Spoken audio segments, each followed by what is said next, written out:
Welcome back to Dagryffyn Hobby. My name's Dave. It's time to take a look at the new Lionel Catalog. Unfortunately, I don't have a copy of the new Lionel Catalog, but what I do have is this copy of the catalog from 1994. So let's take a look at this one.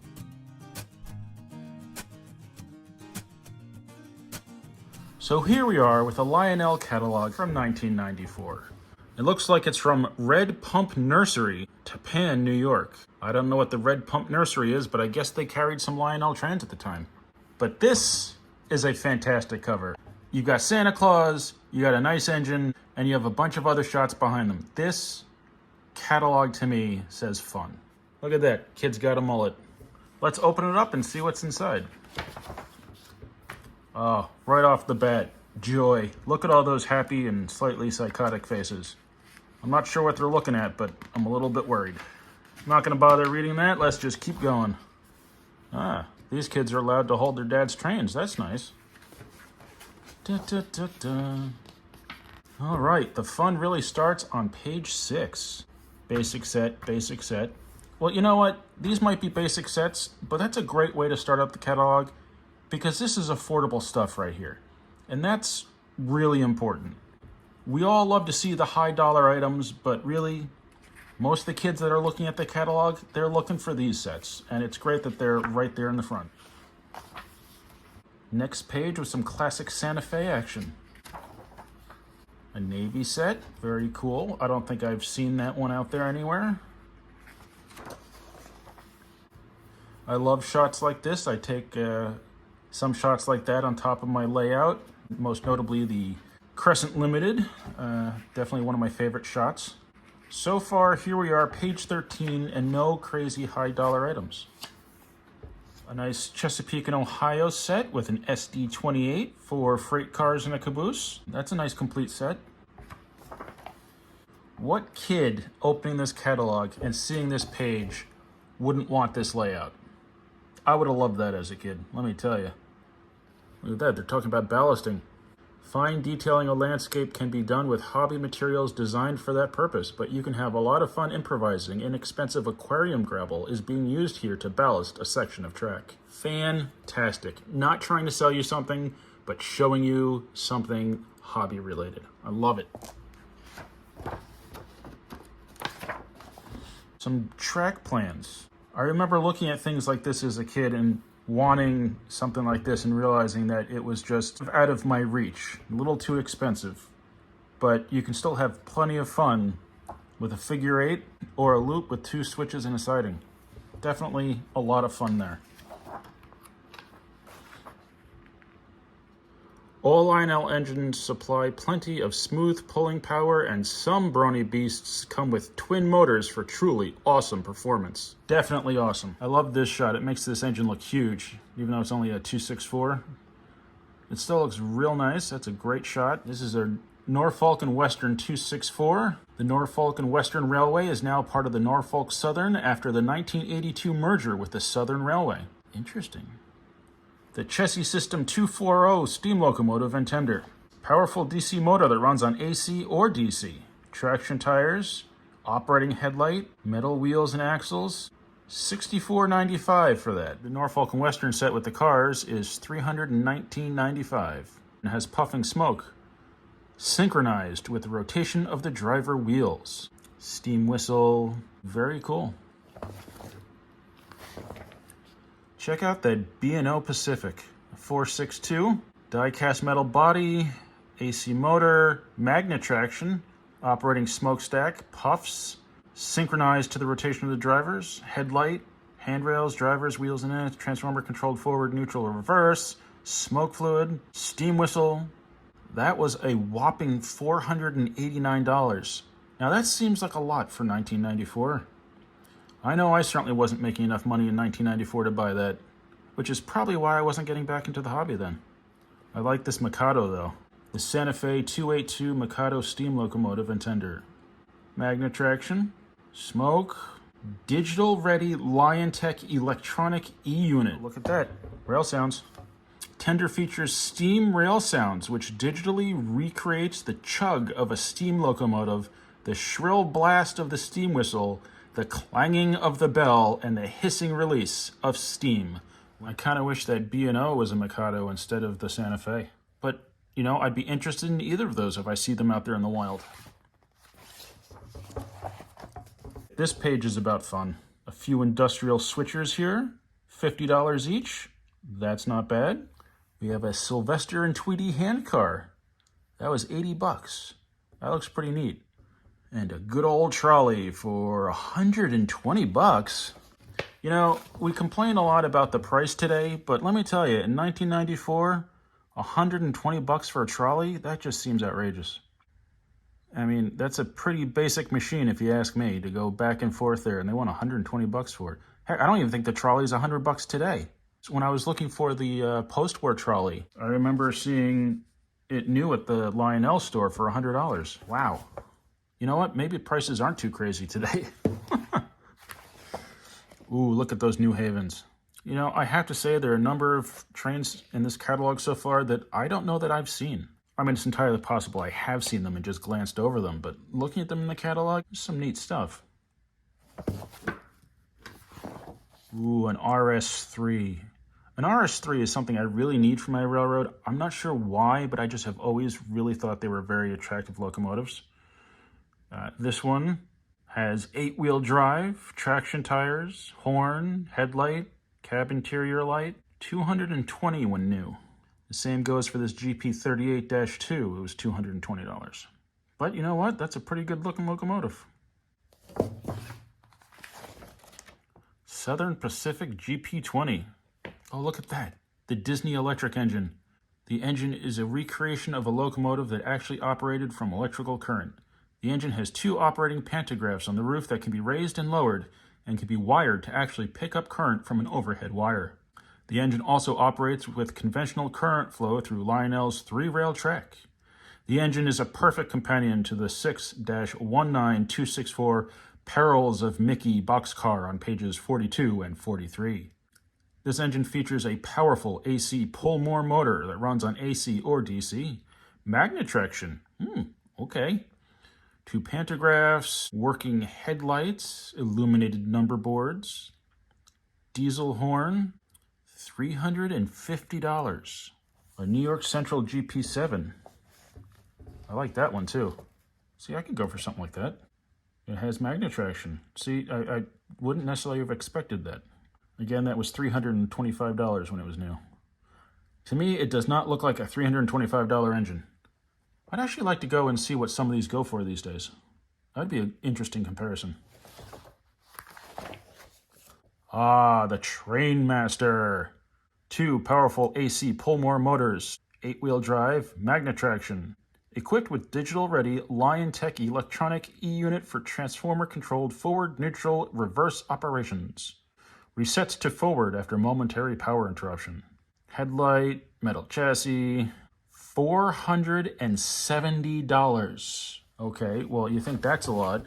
Check out these Alco FA2s.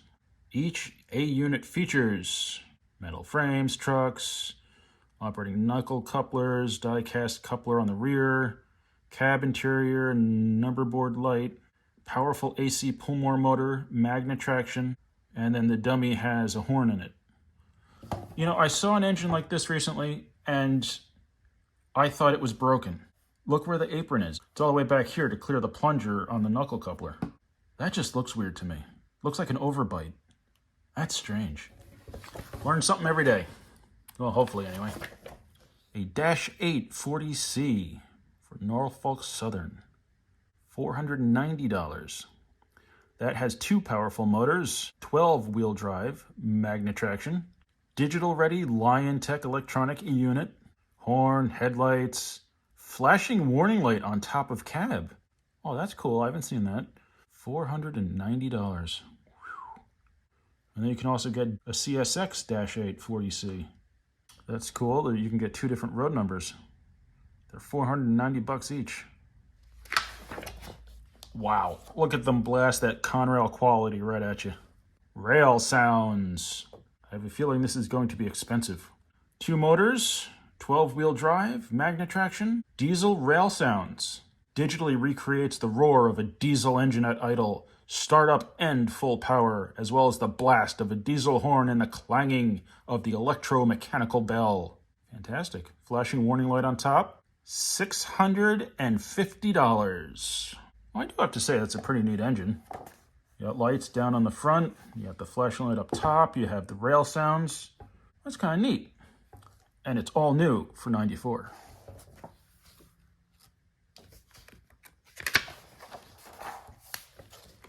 Oh, an 027 gauge rolling stock. What would I want out of this? Nothing's jumping out at me. Santa Fe boxcar is $33.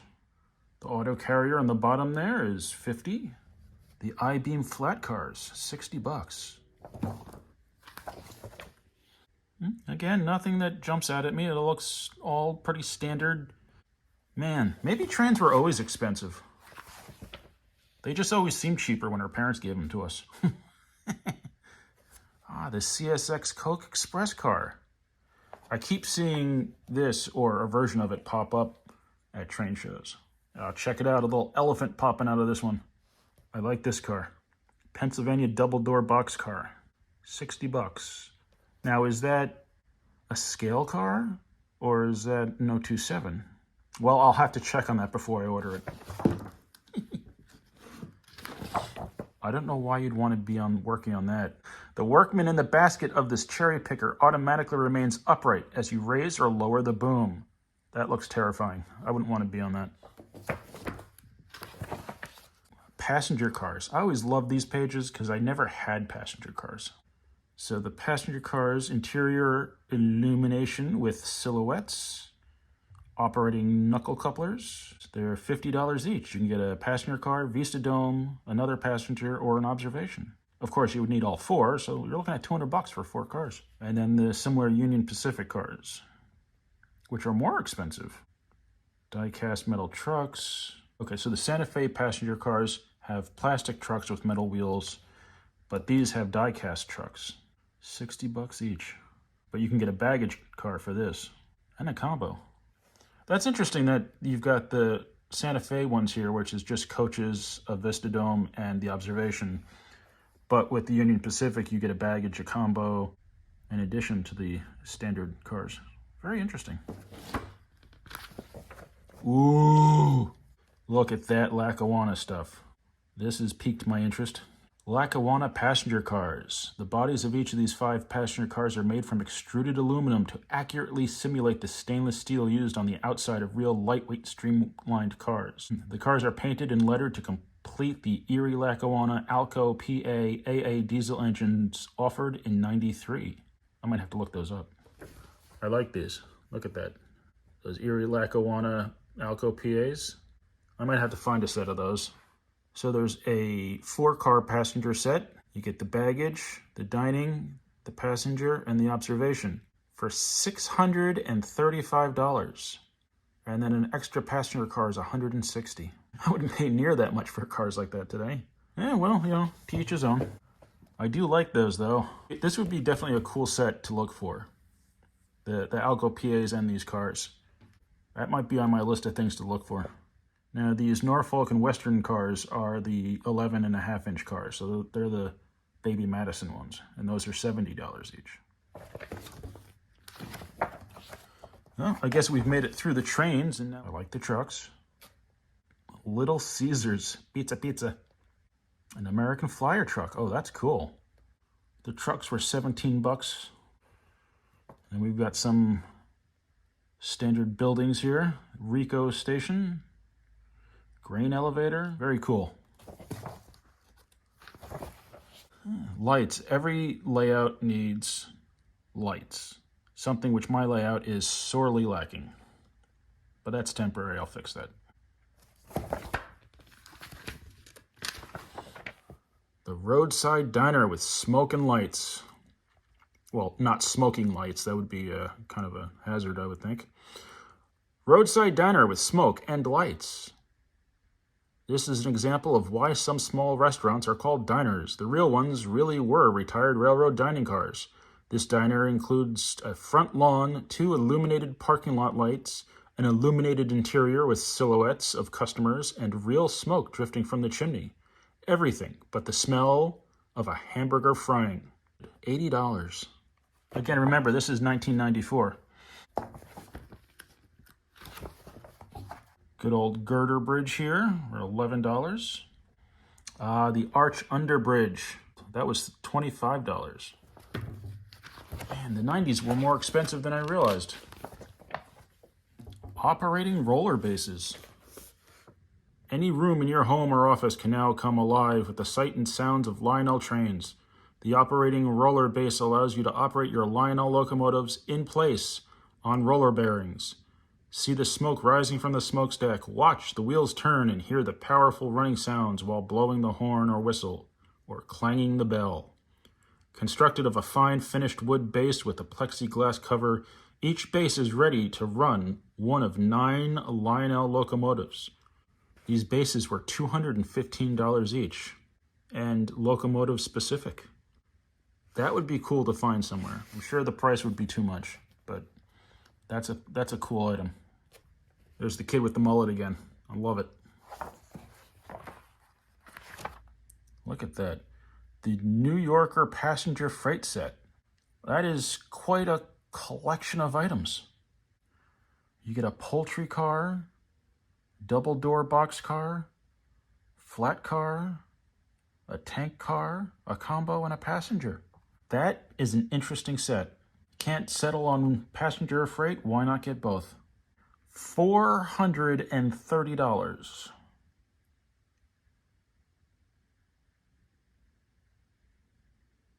Cool. Look at this on the back cover, 1 page of S-Gauge, American Flyer trains. They're really generous there. All right, so the Lionel Electric Trains and Accessories Catalog from 1994. I'm a little surprised by some of the prices in here. Maybe that offers us a bit of a point of comparison when we look at the new catalog. In 1994, these things were not cheap. I hope you enjoyed this little trip through time here and checking out the catalog from 1994.